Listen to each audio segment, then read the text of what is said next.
Hello, thank you for having me. My name is Bernarda Sjekloca and I'm from Slovenia. I come from Ljubljana. As you can see, I will talk about archaeology because I'm an archaeologist, and old timers are a really new topic for me. I have a really new car, it's only 25 years old, and as a date for archaeology, we said that it is everything older than 100 years. So that rules out most of the cars. So you're probably wondering what we even have in common. Well, it is preserving cultural heritage. And I want to talk about context that we use in archaeology, how we interpret things based on the context, and how we decide for restoration. Okay, so first, what is archaeological context?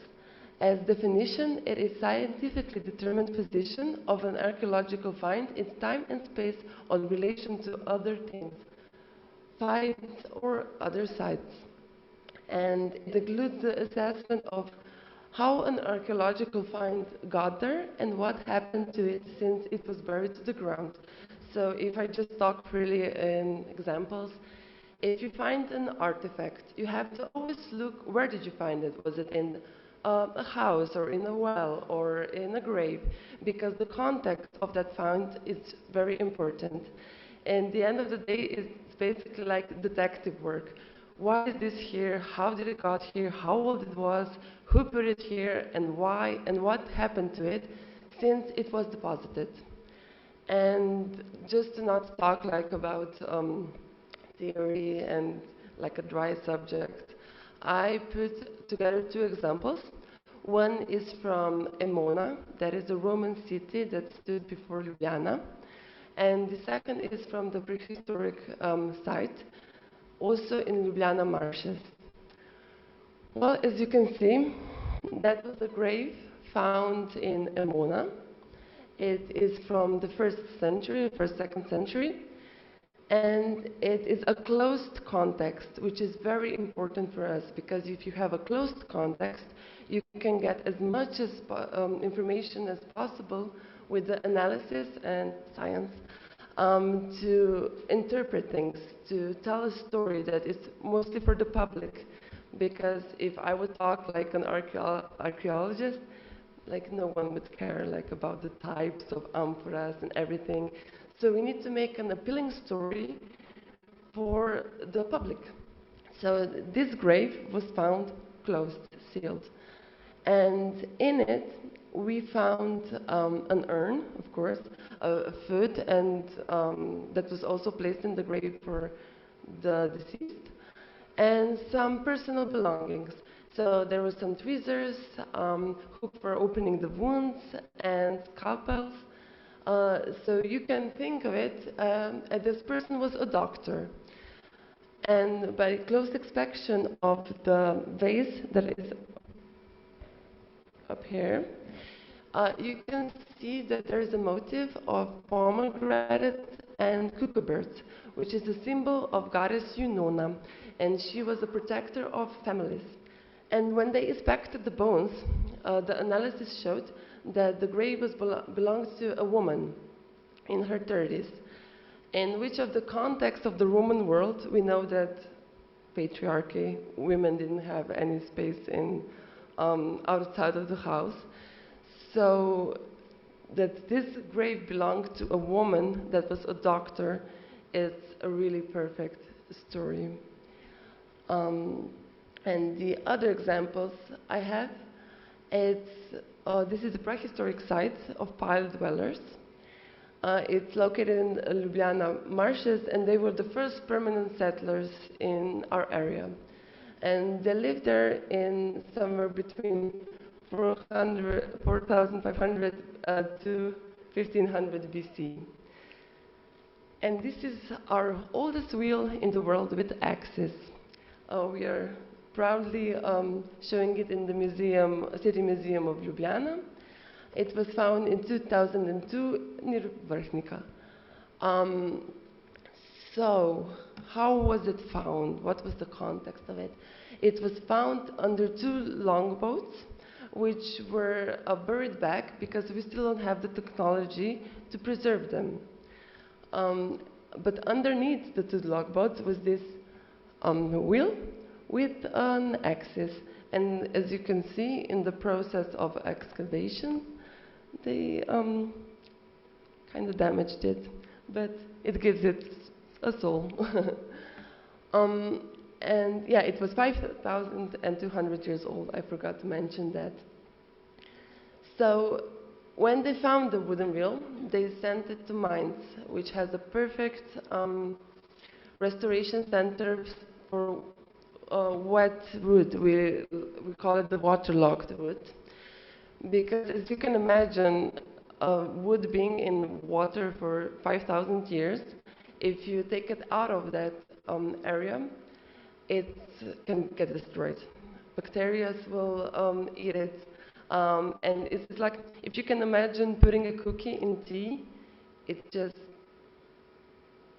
you could just squeeze it like that and it would be this small in the end.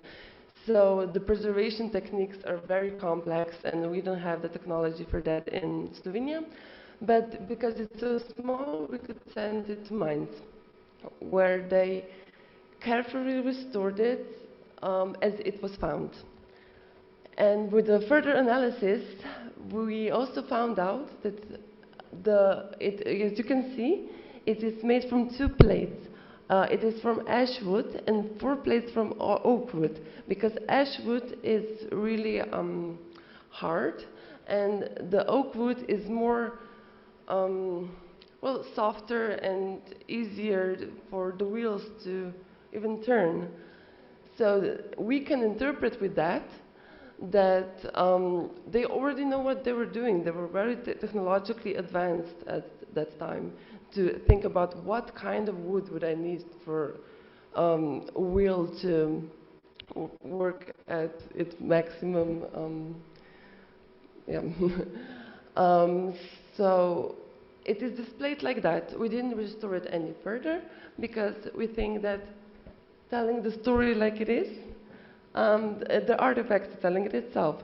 But we always put next to the artifact like illustrations and reconstructions of how the artifact looked, because it would be foolish to restore it to its, like how it looked when it was used. But we always leave like illustrations that show the possibilities of how it was used, because we can never know for sure. But this is the one next to the wheel in the museum, and this is the one interpretation. And then it is also left for the people to think of their own, like you can maybe agree with it or have another solution. But this was the solution that kind of scientific evidence archaeologists agreed upon for now. So what does that have to do? As you can see, telling a story in archaeology is very hard because you have to base it on scientific facts. You can't just make a story up. And because things are so old, you don't know who owned the wheel or what did the lady from Ramona do except for being a doctor. But in your field, I saw that you have the stories and you can tell the stories. And I picked this Bugatti that was found in Lake Maggiore. It was a Bugatti type 22 Brescia that was made in 1925, so it's almost archaeology, 3 more years to go. And I'm sure that most of you are also already familiar with the story, but I will tell it shortly. So it was won in a drunken poker game by Mr. Baudet, and he was a Swiss playboy, and he won it from Mr. Dreyfus. in 1934. And when he went back to Switzerland, he did not have the money to pay the import tax. And at that time, it was common practice to destroy what the country took. So they just pushed it into the nearby lake. No, and at that time, the car became a legend. People were talking about it, knowing that it was there. But until in the 60s, yeah, in 67, a local diving club was able to see it for the first time because the diving technology improved as much so they could dive until 50 meters. So it wasn't a legend anymore, it became like a tourist attraction. So 40 years later, like in tragic turn of events, in 2008, one of the youngest members of the diving club died after an assault on the streets. So the diving club decided to pull out the Bugatti and sell it, to donate it to the foundation for the child. So they took it out, yeah, in 2008, and they sold it to Peter Mullen, who for almost $300,000, yeah, it exceeded the price that they thought they would get around $130,000, but yeah, they got a much bigger price on it. Yeah, well, to Peter Mullen, which put it in the museum in California.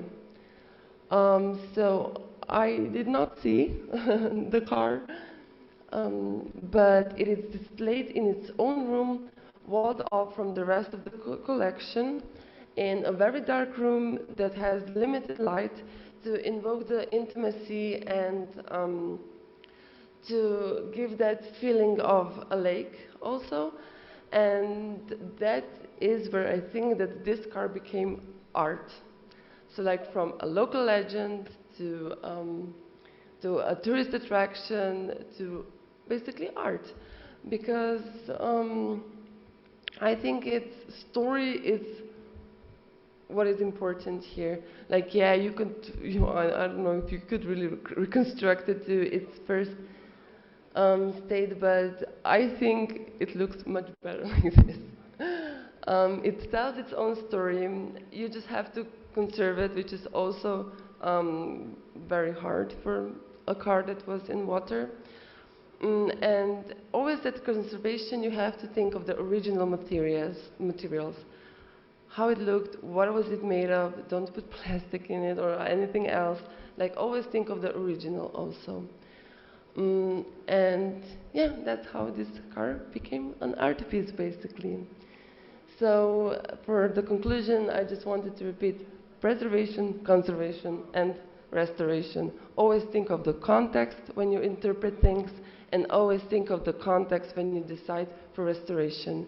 Because I also think that to young people, it is inviting that cars have a story, like who drew it, who bought it, where was it found, everything. And you have to consider the history of an artifact when you conserve it. And also, the artifact carries its own story, and it's best to let it tell it.